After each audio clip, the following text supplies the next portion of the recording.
السلام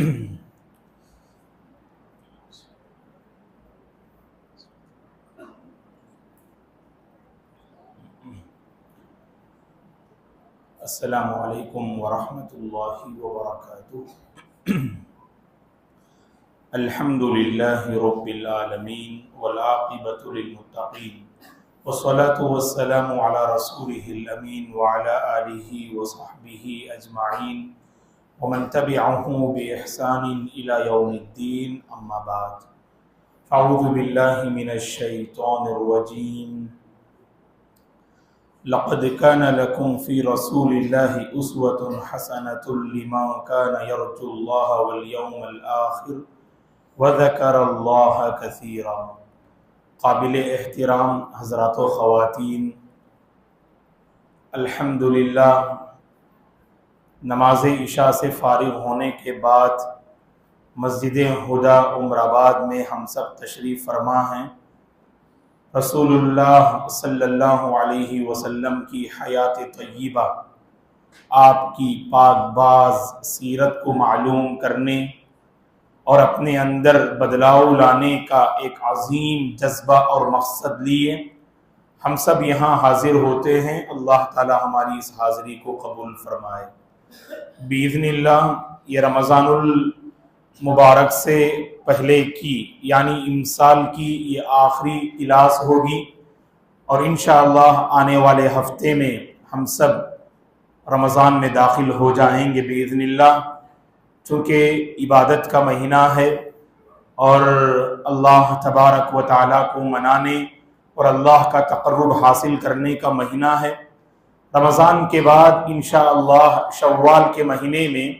سیرت کا یہ سلسلہ دوبارہ شروع ہوگا باذن اللہ، اور شروع ہونے سے پہلے واٹس ایپ کے ذریعے آپ تمام کو اس کلاس کے حوالے سے اطلاع دے دی جائے گی باذن اللہ۔ قابل احترام حضرات و خواتین، دراصل سیرت کی ہماری یہ کلاس گزشتہ 6-7 سالوں سے چل رہی ہے، لیکن امسال الحمدللہ خواتین کو شامل ہونے اور خواتین کو اس مجلس میں حاضری کا موقع ملا الحمدللہ، تو ہم نے دوبارہ ابتدا سے سیرت کی اس کلاس کی ہم نے شروعات کی، اور تقریباً تھوڑی روانگی کے ساتھ، تیزی کے ساتھ ہم نے بہت سارے اسباق اور سیرت کے بہت سارے پہلوؤں پر روشنی ڈالنے کی ہم نے کوشش کی۔ اب الحمدللہ بس مکی زندگی کے چند اہم اوراق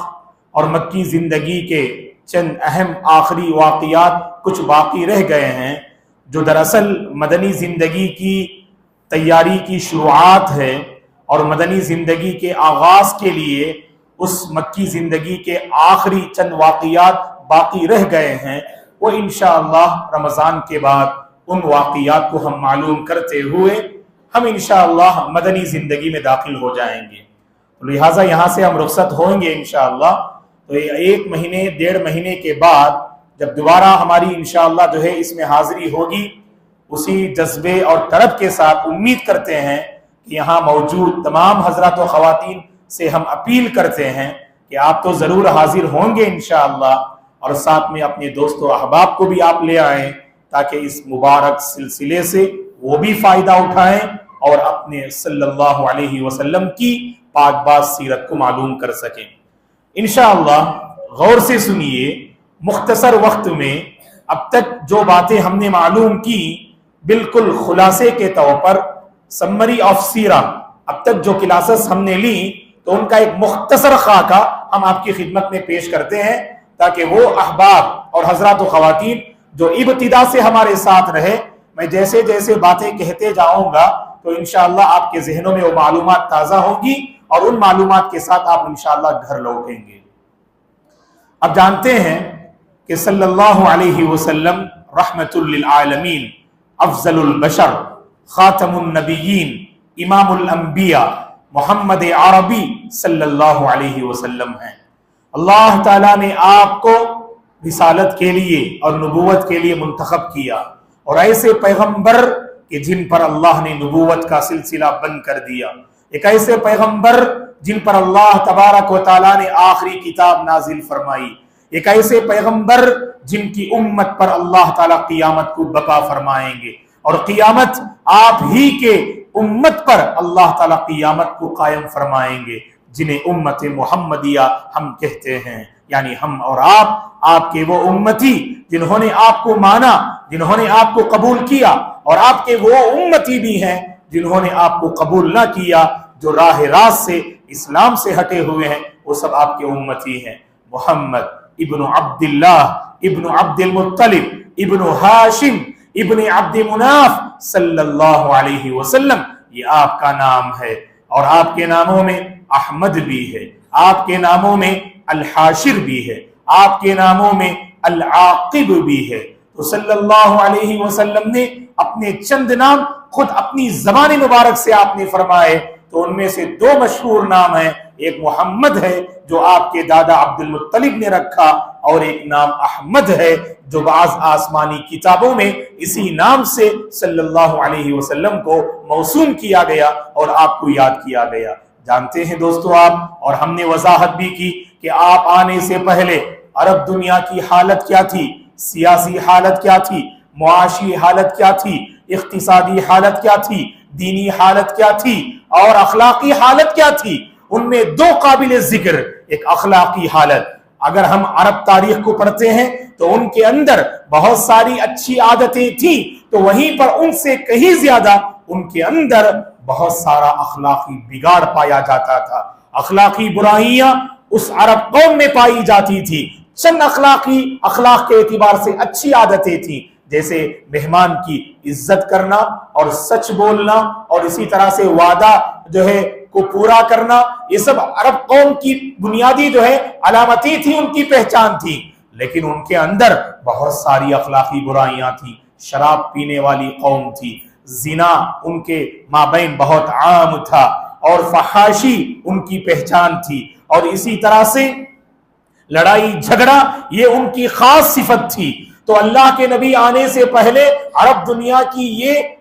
اخلاقی حالت تھی۔ اور اگر دینی حالت کی بات کریں، ہم نے یہ آپ کے سامنے پوری طرح سے وضاحت کی، تو سب سے پہلے عرب کی سرزمین میں بتوں کو لے آنے والا یہ عمرو بن لحی تھا، جس نے یمن سے متاثر ہو کر، یمن والوں سے متاثر ہو کر بتوں کو اس نے عرب کی سرزمین میں داخل کیا، اور ہبل نامی بت کو سب سے پہلے مکے کی سرزمین میں لا کے گاڑا۔ اس کے بعد یہ لات، یہ عزا اور دیگر بہت سارے بت اس نے کعبۃ اللہ کے اطراف میں لا کے کھڑا کر دیے، اور آہستہ آہستہ عرب کی سرزمین میں بھی بت پرستی عام ہونے لگی۔ اور اللہ کے نبی صلی اللہ علیہ وسلم جب پیدا ہوئے تو بت پرستی کے ماحول میں آپ پیدا ہوئے صلی اللہ علیہ وسلم۔ والدہ آمینہ بنت وہب تھیں، اور دادا اور اس والد محترم عبداللہ بن عبد المطلب تھے، چچا ابو طالب بن عبد المطلب تھے، اور خصوصیت کے ساتھ جو نام اہل علم ذکر کرتے ہیں،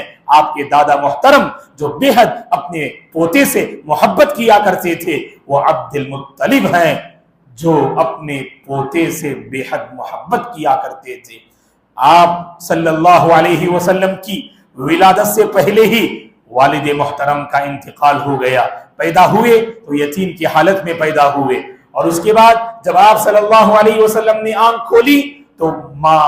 آمینہ بنت وہب کی گود میں آپ نے اپنی آنکھوں کو کھولا صلی اللہ علیہ وسلم نے۔ بچپن میں اللہ کے نبی کو چند عورتوں نے دودھ پلایا جنہیں مرضعات کہتے ہیں۔ اللہ کے نبی کو دودھ پلانے والی امام ابن قیم رحمت اللہ علیہ نے 4 ناموں کا ذکر کیا ہے۔ سب سے پہلے آپ کو دودھ پلانے والی آپ کی والدہ آمینہ بنت وہب ہیں، اور اس کے بعد آپ کو دودھ پلانے والی ابو لہب کی لونڈی جنہوں نے انہیں آزاد کر دیا، یہ سویبہ ہیں جنہوں نے آپ کو دودھ پلایا۔ آپ کو دودھ پلانے والی عورتوں میں بنو سعد کی رہنے والی ایک نیک خاتون حلیمہ سعدیہ ہیں جنہوں نے آپ کو دودھ پلایا، اور چوتھی خاتون نام تو ذکر نہیں کیا اہل علم نے، لیکن کہا کہ بنو سعد ہی کی ایک عورت نے جنہوں نے حضرت حمزہ رضی اللہ عنہ کو بھی دودھ پلایا، اس عورت نے اللہ کے نبی کو بھی دودھ پلایا۔ تو مشہور 3 نام ہے، ایک آپ کی والدہ آمینہ، اور دوسرے سویبہ، اور تیسرے حلیمہ سعدیہ،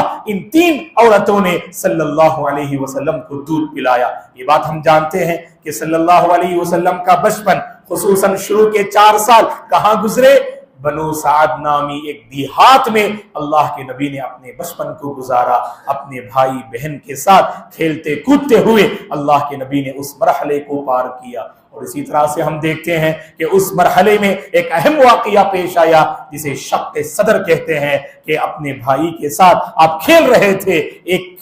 کھیت میں، ایک زمین میں، تو اچانک فرشتوں کا نزول ہوتا ہے، آپ کو زمین پہ لٹاتے ہیں اور آپ کے سینے کو چاک کرتے ہیں، تو اور اسی طرح سے علم و حکمت سے بھرا جو سونے کا جو تشت تھا، اس تشت کو آپ کے سینے میں انڈیل دیتے ہیں، اور جو شیطان اور ابلیس کا حصہ تھا اللہ کے نبی کے دل مبارک سے، سینے مبارک سے اس کو نکال کر ڈال دیا جاتا ہے، اور زمزم کے پانی سے اللہ کے نبی کے دل مبارک کو، مبارک دل کو دھویا جاتا ہے۔ اور یہ بچپن میں یہ واقعہ پیش آیا۔ اور دوسرا واقعہ جو بالکل اسی طرح کا واقعہ کب پیش آیا؟ سفر معراج کے موقع پر، جس کی ابھی قریب میں ہم نے وضاحت کی، تو گویا کہ مشہور ہے اللہ کے نبی صلی اللہ علیہ وسلم کے مبارک سینے کو 2 مرتبہ چاک کیا گیا، 2 مرتبہ پھاڑا گیا، اور آپ صلی اللہ علیہ وسلم کے سینے مبارک میں علم و حکمت سے بھرا ایک جو تشت تھا سونے کا، اس تشت کو آپ کے سینے میں اونگھا کر دیا گیا۔ تو بچپن میں یہ واقعہ پیش آیا۔ 4 سال کی مدت مائے حلیمہ کے پاس آپ گزارتے ہیں، اور پھر وہ لا کر آپ کی والدہ آمینہ کے حوالے کر دیتے ہیں، اور 2 سال ماں آمینہ کے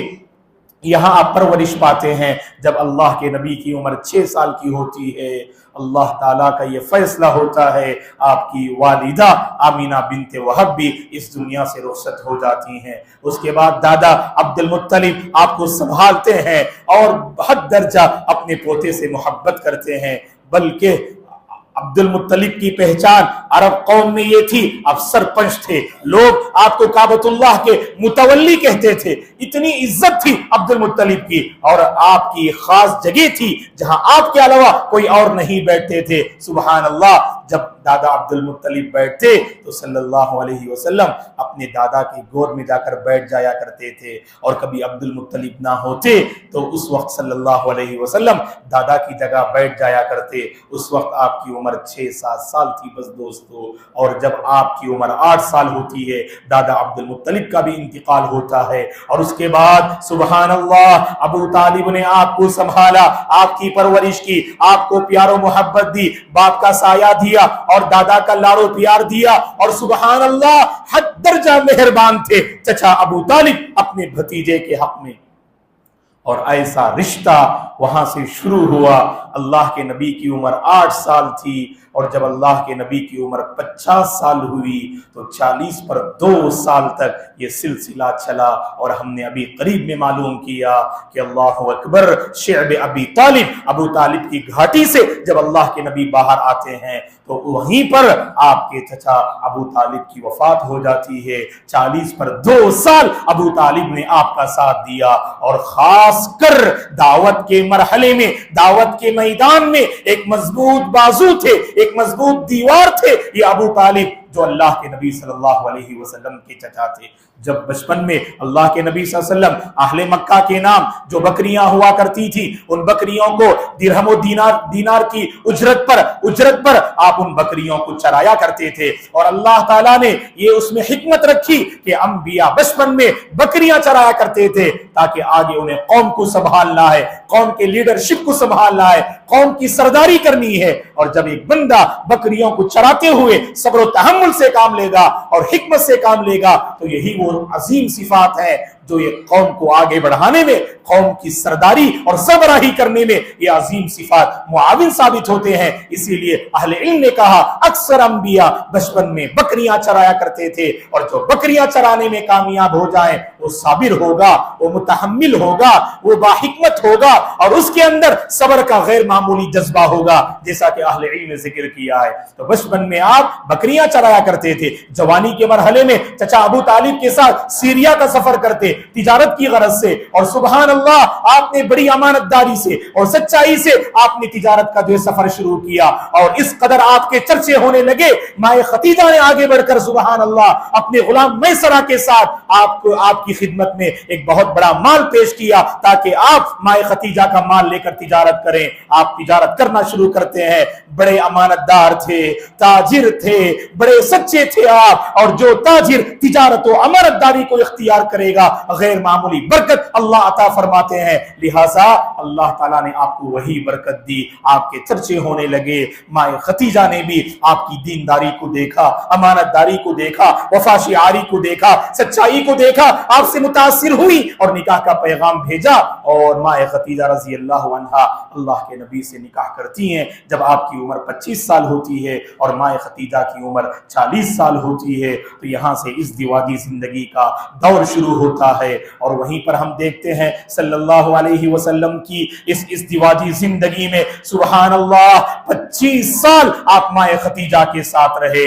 بڑے مضبوط بندھن تھے اللہ کے نبی اور مائے ختیجہ کے درمیان، اور ایسی محبت تھی اور ایسا پیار تھا ان دونوں کے درمیان کہ مائے عائشہ رضی اللہ عنہا فرماتی ہیں اللہ کے نبی کی 11 ازواج مطہرات تھیں، لیکن سب سے زیادہ آپ صلی اللہ علیہ وسلم مائے ختیجہ کے انتقال کے بعد بھی آپ کا ذکر خیر کیا کرتے تھے، کیونکہ دعوت کے مرحلے میں سب سے زیادہ اگر کسی نے آپ کا مضبوط سپورٹ کیا اور سہارا کیا، سہارا بنے خاص کر ابتدائی مرحلے میں، تو مائے ختیجہ رضی اللہ عنہا ہیں۔ اور اللہ کے نبی صلی اللہ علیہ وسلم کے جو بچے تھے تقریباً بچے مائے ختیجہ سے ہی ہوئے، اور آپ کے جو پہلے بیٹے ہیں نام قاسم ہے، اسی لیے آپ کی کنیت ابو القاسم ہے، اور اسی طرح سے آپ کے بیٹے کا نام عبداللہ ہے، جن کو طیب بھی کہا جاتا ہے، جن کو طاہر بھی کہا جاتا ہے۔ عبداللہ کے 2 لقب ہیں، ایک طیب ہے اور ایک طاہر ہے، اور اسی طرح سے آپ کی 4 بیٹیاں ہیں جو مائے ختیجہ سے پیدا ہوتی ہیں۔ ایک کا نام حضرت زینب ہے، اور دوسرے کا نام ام کلثوم ہے، تیسرے کا نام رقیہ ہے، چوتھے کا نام حضرت فاطمہ ہے، اور تقریباً 6 بیٹے مائے ختیجہ سے ہوتے ہیں، اور ایک بیٹے ماریہ قبطیہ سے ہوتے ہیں، جو مدنی زندگی میں انشاءاللہ اس معاملے کو ہم ذکر کریں گے۔ ماریہ قبطیہ سے ابراہیم کی ولادت ہوتی ہے رضی اللہ عنہ۔ تو بہرحال مائے ختیجہ سے یہ 6 اولاد کی ولادت ہوتی ہے۔ دوستو جب اللہ کے نبی صلی اللہ علیہ وسلم جوانی کے مرحلے میں تھے نا، تو بہت سے اہم واقعات رونما ہوئے۔ صرف میں ٹاپکس بولتا ہوں، دیکھیے غور سے سنیے۔ جب اللہ کے نبی جوانی کے مرحلے میں تھے تو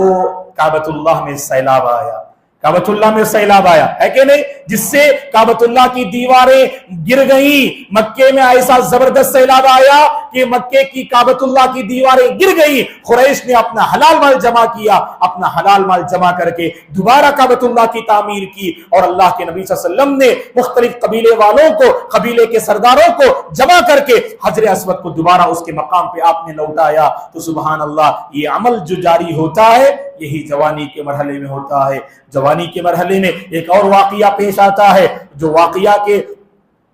خیر کے سلسلے میں نہیں، برائی کے سلسلے میں ایک زبردست لڑائی ایک مدت تک لڑی جاتی ہے، جسے اہل علم نے جنگ فجار سے تعبیر کیا۔ جنگ فجار یہ اللہ کے نبی صلی اللہ علیہ وسلم کے زمانے میں لڑی جانے والی جنگ تھی، جو قریش اور دیگر قبائل کے درمیان یہ لڑائی لڑی گئی، اور ایک مدت تک یہ لڑائی جاری رہی۔ جب اللہ کے نبی جوان تھے تو اسی مرحلے میں یہ واقعہ بھی پیش آتا ہے۔ اسی طرح سے جب اللہ کے نبی جوان تھے تو اس موقع پر ایک اہم واقعہ رونما ہوتا ہے۔ وہ واقعہ یہ کہ عرب کے چند سنجیدہ لوگ اور قریش کے بڑے بڑے سرداروں نے یہ کوشش کی، ہم مکے کی سرزمین سے ظلم کا خاتمہ کریں گے، مظلوم کا سہارا بنیں گے، ظالم کے ہاتھ کو روکیں گے اور ہر ایک کی مدد کریں گے۔ یہ سوچ لے کر چند جو ہے قریش اور مکے کے سردار آگے بڑھتے ہیں۔ وہ ایک کمیٹی بناتے ہیں، وہ ایک انجمن بناتے ہیں۔ اس انجمن میں اللہ کے نبی صلی اللہ علیہ وسلم بھی شریک ہوتے ہیں، اور یہ بڑی بابرکت انجمن تھی، یہ بڑی بابرکت کمیٹی تھی۔ اس کمیٹی کا مقصد کیا تھا کہ لوگوں کو سبحان اللہ ظلم سے روکنا اور مظلوم کی مدد کرنا اور پریشان حال کی پریشانی کو دور کرنا اور حق کے سلسلے میں لوگوں کا ساتھ دینا، یہ اس کمیٹی کا نیک مقصد تھا دوستو۔ اور اللہ کے نبی بنائے جانے کے بعد بھی اس کمیٹی کا ذکر کیا کرتے تھے اور فرماتے تھے اگر آج بھی اس کمیٹی میں مجھے شرکت کی دعوت دی جائے تو میں ضرور حاضر ہوتا۔ تو یہ چند اہم واقعات ہیں جو جوانی کے مرحلے میں پیش آئے۔ جب اللہ کے نبی کی عمر 40 سال اور 6 مہینے کی ہوتی ہے تو غار ہرا میں آپ ہوتے ہیں، اللہ کے نبی پر وحی نازل ہوتی ہے، جو پہلی وحی تھی جو جبریل علیہ السلام اللہ کا پیغام لے کر آئے تھے، کتاب اللہ کی چند آیات کریمہ آپ کی خدمت میں لے کر حاضر ہوئے اور آپ سے کہا اے محمد پڑھیے، تو محمد نے کہا میں پڑھنا نہیں جانتا ہوں، 3 مرتبہ یہی کہا اور آپ کے سینے مبارک کو اپنے سینے مبارک سے دبوچا اور کہا کہ پڑھیے، اور 3 مرتبہ بھی اللہ کے نبی نے یہی کہا کہ مجھے پڑھنا نہیں آتا۔ اس کے بعد اللہ کے نبی اقرا بسم ربک الذی خلق خلق الانسان من علق اقرا وربک الاکرم الذی علم بالقلم علم الانسان ما لم یعلم، یہ 5 آیتیں جو آپ پر پہلی بار نازل ہوتی ہیں سورہ علق کی، تو ان جو ہے آیات کریمہ کے ساتھ آپ غار ہرا سے لوٹتے ہیں، ماں خدیجہ کے پاس جاتے ہیں، گھبراہٹ کا ذکر کرتے ہیں، پہلی بار وہی نازل ہوئی، ایک غیر معمولی واقعہ جو آپ کی زندگی میں پیش آیا، آپ بہت زیادہ گھبرا جاتے ہیں، یہ اس بات کی دلیل ہے کہ آپ انسان تھے صلی اللہ علیہ وسلم۔ ماں خدیجہ آپ کو تسلی دیتی ہیں، تو اس کے بعد صلی اللہ علیہ وسلم پر دوسری وحی ایک مدت کے بعد، چند مہینوں کے بعد یا چند دنوں کے بعد آپ پر جو ہے دوسری وحی نازل ہوتی ہے سورہ مدثر کی شکل میں، وہاں سے اللہ کے نبی کو باقاعدہ یہ حکم دیا جاتا ہے یا ایھا المدثر قم فانذر وربک فکبر، اے کمبل اوڑھ کر سونے والے کھڑے ہو جائیے، اب آپ اپنا کام شروع کیجئے، آپ کا کام لوگوں کو جہنم سے ڈرانا ہے اور جنت میں پہنچانا ہے اور جنت کا راستہ دکھانا ہے، اور اپنے رب کی بڑائی بیان کیجئے اور اپنے رب کی طرف آپ لوگوں کو دعوت دیجئے، کلمہ توحید کی طرف آپ لوگوں کو دعوت دیجئے۔ اللہ اکبر صلی اللہ علیہ وسلم۔ اس کے بعد آہستہ آہستہ 3 سال چھپ چھپ کر لوگوں کو آپ دعوت دینے لگے، اپنے قریبی دوستوں رشتہ داروں سے آپ ملاقات کرتے، ان کی ذہن سازی کرتے اور انہیں موحد بنانے کی کوشش کرتے اور نار جہنم سے بچانے کی کوشش کرتے۔ ماں خدیجہ آپ کے ہاتھوں اسلام قبول کرتی ہیں، حضرت ابوبکر آپ کے ہاتھوں اسلام قبول کرتے ہیں، اور حضرت علی آپ کے ہاتھوں اسلام قبول کرتے ہیں، حضرت زید بن حارثہ آپ کے ہاتھوں اسلام قبول کرتے ہیں رضی اللہ عنہم، پھر ابو ذر الغفاری، عبداللہ بن مسعود اور عمار رضی اللہ عنہ، یاسر رضی اللہ عنہ، سمیہ رضی اللہ عنہ، یہ وہ خوش نصیب ہستیاں ہیں جو ابتدا میں اللہ کے نبی کے ہاتھوں اسلام قبول کرتے ہیں، پھر آہستہ آہستہ ان کی تعداد میں اضافہ ہوتا ہے۔ 3 سال گزر جاتے ہیں نبی بنائے جانے کے بعد، 3 سال کے بعد اللہ تعالیٰ سورہ ہجر کی آیت کریمہ فاصدع بما تؤمر واعرض عن المشرکین اور سورہ شعراء کی آیت کریمہ وانذر عشیرتک الاقربین جیسی آیت کریمہ اللہ نازل فرماتے ہیں، تو اس کے بعد اللہ کے نبی باقاعدہ صفا کی پہاڑی پر کھڑے ہوتے ہیں اور اپنے قریبی رشتہ داروں کو جمع کر کے، خاندان والوں کو جمع کر کے ببانگ دہل بلند آواز سے آپ تمام لوگوں کے سامنے توحید کا پرچار کرتے ہیں، توحید کا اعلان کرتے ہیں، اور وہیں سے جہری دعوت یعنی کھلم کھلا دعوت دینے کا مرحلہ شروع ہوتا ہے۔ اور جب اللہ کے نبی نے کھلم کھلا دعوت دینا شروع کیا، وہاں سے اذیتوں کا سلسلہ شروع ہوا، اللہ کے نبی کو ستایا گیا، صحابہ کو آزمایا گیا، صحابہ کو تکلیفیں دی گئیں، قدم قدم پر صحابہ کے راستے میں ان دشمنان اسلام نے رکاوٹیں پیدا کرنے کی کوشش کی اور حد سے زیادہ انہوں نے سازشیں کی، کبھی ابو طالب سے شکایت کیے اور کبھی ابو طالب کو دھمکی دینے لگے اور کبھی اللہ کے نبی پر جھوٹے جھوٹے الزامات لگانے لگے اور کبھی اللہ کے نبی کا اور مسلمانوں کا اور کتاب اللہ کا مذاق اڑایا اور کبھی اللہ کے نبی سے ایسے سوالات کرنے لگے جو انسانی طاقت سے ماورا ہے، اور کبھی صلی اللہ علیہ وسلم کو لالچ دے کر اس راستے سے روکنے کی اور دعوت سے روکنے کی ان مشرکین مکہ نے ناپاک سازش کی، اور ہر سازش میں وہ ناکام نکلے، کیونکہ جیسے جیسے یہ لوگوں کو روکتے گئے، اللہ اکبر، اللہ کا کرشمہ، یہ قدرت کا کرشمہ اور اسلام کا کرشمہ ہے کہ اسی قدر لوگ اسلام میں داخل ہونے لگے۔ الحمدللہ۔ تو یہ کے بعد دیگرے اللہ کے نبی پر اور صحابہ پر آفتیں آئیں، تو اسی کا یہ سلسلہ تھا۔ ابو طالب کی گھاٹی میں اللہ کے نبی کو 3 سال تک آپ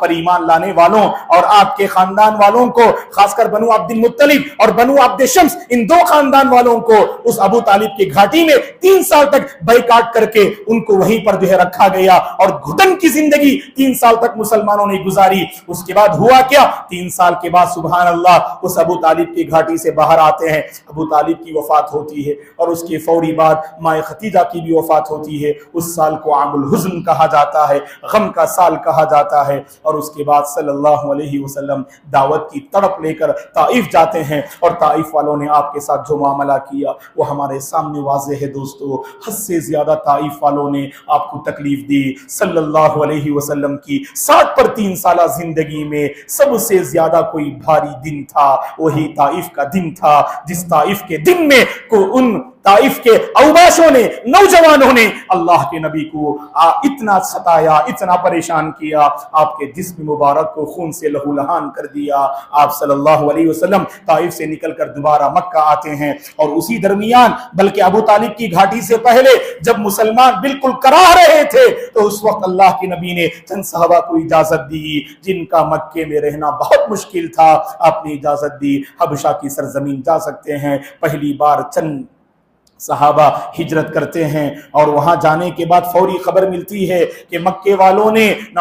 مکے والے سب اسلام قبول کر لیے، یا یہ خبر ملتی ہے کہ نعوذ باللہ اللہ کے نبی نے مورتیوں کی تعریف کر دی۔ قصہ غرانیق کا واقعہ پیش آتا ہے، وہاں سے لوگ نکل کر مکہ آ جاتے ہیں، سارا مکہ مسلمان ہو گیا۔ یہ جھوٹی خبر جب پھیلتی ہے تو حبشہ سے مسلمان مکہ آ جاتے ہیں، اور یہاں آنے کے بعد پتہ چلتا ہے وہ جھوٹی خبر تھی، تو پھر اللہ کے نبی اجازت دیتے ہیں، تو دوسری مرتبہ پھر مسلمان چند مسلمان ہجرت کرتے ہیں وہی مکہ سے حبشہ۔ تو سبحان اللہ یہ واقعات رونما ہوتے ہیں دوستو۔ تو طائف کی وہ عظیم اذیتیں، اور اسی طرح سے ابو طالب کی گھاٹی میں جو آپ کو تکلیفیں دی گئی، ایک ہی بات دی کرے اللہ کے نبی کی زندگی میں ایسے واقعات رونما ہوئے، تو اس وقت صلی اللہ علیہ وسلم کے حق میں اللہ تعالیٰ نے ایک بہت بڑے انعام کا فیصلہ فرمایا جو اب تک کسی نبی کے ساتھ اللہ نے نہ فرمایا۔ وہ فیصلہ یہ تھا کہ اللہ کے نبی کو راتوں رات مکہ سے بیت المقدس اور بیت المقدس سے ساتوں آسمان کا سیر اللہ تعالیٰ نے حضرت جبریل علیہ السلام کے ذریعے سے کرایا۔ آپ مکہ سے بیت المقدس براق کے ذریعے جاتے ہیں، اور پھر بیت المقدس سے آپ ساتوں آسمان کا سفر کرتے ہیں صلی اللہ علیہ وسلم، انبیاء سے ملاقات کرتے ہیں، دجال کو دیکھتے ہیں، اور بہت سے اہم واقعات رونما ہوئے جو اس سے پہلے کی کلاسز میں معراج کے سلسلے میں تفصیل سے پورا واقعہ ہم نے آپ کی خدمت میں رکھا۔ تو اس کے اور اسی طرح سے اس سے پہلے ماں خدیجہ رضی اللہ عنہا کی وفات کے بعد آپ کے رشتے زوجیت میں جو ام المؤمنین آتی ہیں وہ سودا بنت زمعہ ہے رضی اللہ عنہا، جن سے اللہ کے نبی صلی اللہ علیہ وسلم نے دوسرا نکاح کیا۔ یہ چند واقعات تھے دوستو جو اس سے پہلے کی کلاسز میں ہم نے آپ کی خدمت میں رکھا۔ انشاءاللہ اس کے بعد مدنی زندگی کی شروعات ہونے جا رہی ہے۔ ہم تمام سے اپیل کرتے ہیں، یہ بڑی مبارک کلاس ہے دوستو، یہ مبارک کلاس کیوں نہ ہو، کیونکہ اس میں ہم رحمت للعالمین کے بارے میں بات کرتے ہیں، اس روئے زمین کی سب سے بہترین شخصیت اور سب سے بہترین انسان کے بارے میں ہم جاننے کی کوشش کرتے ہیں۔ تو بیٹھنے والے سب مبارک ہیں، اور بیٹھنے والے اور سننے والے سب اللہ کے نزدیک بڑے مبارک ہیں اور بہت اچھے ہیں دوستو۔ تو لہٰذا اس خیر کو حاصل کرنے کی کوشش کیجئے گا، اور آنے والے رمضان کے بعد کی کلاسوں میں بھی آپ کی حاضری ہونی چاہیے انشاءاللہ، اور امید کرتے ہیں کہ اسی نیت سے آپ یہاں سے اٹھیں گے۔ رمضان کا بڑا عظیم مہینہ آ رہا ہے دوستو، ہم اللہ کے خوش نصیب بندے ہیں کہ دوبارہ اس نے ہمیں سنہرا موقع عطا کیا کہ سیرت کی کلاسوں میں، دین کے پروگرام میں جب ہم حاضر ہوتے ہیں نا، حاضر ہونے کا مقصد جانتے ہیں کیا ہے؟ کہ میرے اور آپ کے دل میں نرمی آئے، میرے اور آپ کے دل کی دنیا بدلے، ہم اور آپ نیکی سے قریب ہو جائیں، اللہ سے قریب ہو جائیں، عبادات سے قریب ہو جائیں، سچی توبہ کر لیں اور اپنے گناہوں کی معافی حاصل کر لیں۔ تو لہٰذا پاک ہو کر ہم رمضان میں داخل ہوں گے دوستو، تاکہ رمضان کی پاکی سے ہم سب مالا مال ہو جائیں، رمضان کی برکتوں سے ہم سب مالا مال ہو جائیں، رمضان کی بھلائیوں سے ہم سب مالا مال ہو جائیں۔ ہمت رکھیے گا، پوری ہمت کے ساتھ، ایمان کے ساتھ، تڑپ کے ساتھ ہم انشاءاللہ اس رمضان میں داخل ہوں گے، اور اللہ کا کرم ہے کہ اللہ تعالیٰ مجھے اور آپ کو دوبارہ سنہرا موقع عطا کر رہا ہے۔ لہٰذا دوستو غفلت میں نہیں گزارنا، لاپرواہی میں نہیں گزارنا، رمضان کو عام موسم کی طرح نہیں گزارنا، روزے کا اہتمام کرنا، تلاوت قرآن کا اہتمام کرنا، ذکر و اذکار کی پابندی کرنا، اور اللہ کی راہ میں خوب صدقہ و خیرات کرنا، اور اپنے دل کو بار بار پاک کرنا، اور ایسے پاک کرنا چاہیے آنے والے 11 مہینے میں بھی اللہ کی مرضی پر ہم اپنی زندگی کو گزارنے والے بن جائیں۔ اللہ سے ہماری دعا ہے اللہ تعالی ہماری ان کوششوں کو قبول فرمائے، ہماری اس حاضری کو قبول فرمائے، رسول اللہ صلی اللہ علیہ وسلم سے سچی محبت کرنے کی توفیق عطا فرمائے۔ جو معلومات ہم نے حاصل کی ہیں اے اللہ ان معلومات کو تو ہمارے ذہنوں میں محفوظ فرما، جو نصیحتیں اے اللہ اس کلاس سے ہم نے حاصل کی ہیں ان نصیحتوں کے مطابق اے اللہ ہمیں اپنی زندگی کو ڈھالنے کی توفیق عطا فرما۔